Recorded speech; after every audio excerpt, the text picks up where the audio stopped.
Hello friends, જય સાંઈનાથ। સ્વાગત છે મારી ચેનલ સાંઈ સગુરીમાં। આજે આપણે બનાવશું મસાલેદાર સૂકી ભાજી।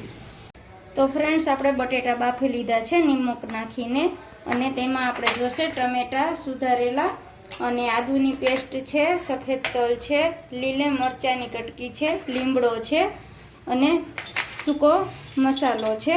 તો આપણે આ ચક્રફૂલ છે તેનું આ એક જ લેવાનું છે, અને આપણે આને ભૂકો કરી લેશું। તો ફ્રેન્ડ્સ, આપણું તેલ ગરમ થઈ ગયું છે, તો આપણે રાઈ લેશું,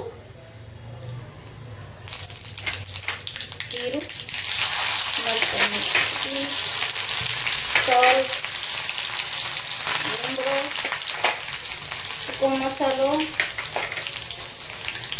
અને હિંગ લેશું, હળદર પાવડર, થોડું લાલ મરચું પાવડર, અને તેમાં ટમેટા એડ કરી લેશું, અને આપણે ધીમી ફ્લેમે આને જરા સાતડી લેશું, એટલે આપણો મસાલો બધો મિક્સ થઈ જાય અને ટમેટા પણ થોડા પોચા પડી જાય।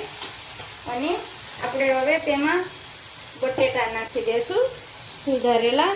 તો આમાં જરા પાણી નાખીને આપણે આ બટેટા નાખવાના છે, જેથી મસાલો આપણો બળી ના જાય।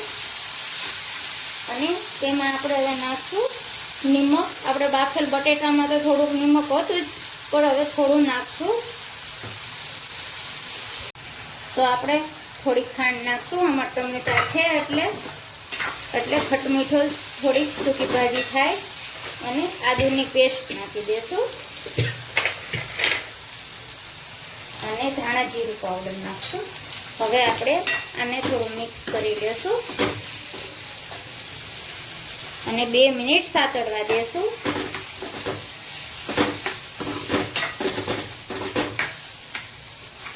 આ સૂકી ભાજી છે ને ફ્રેન્ડ્સ, આપણે થેપલા સાથે, રોટલી સાથે, ભાખરી સાથે, બધા સાથે તમે સર્વ કરી શકો તેમ છો। તમે સૂકી ભાજી તો અનેક વાર બનાવી હશે, પણ આ રીતે તમે એકવાર જરૂર બનાવજો।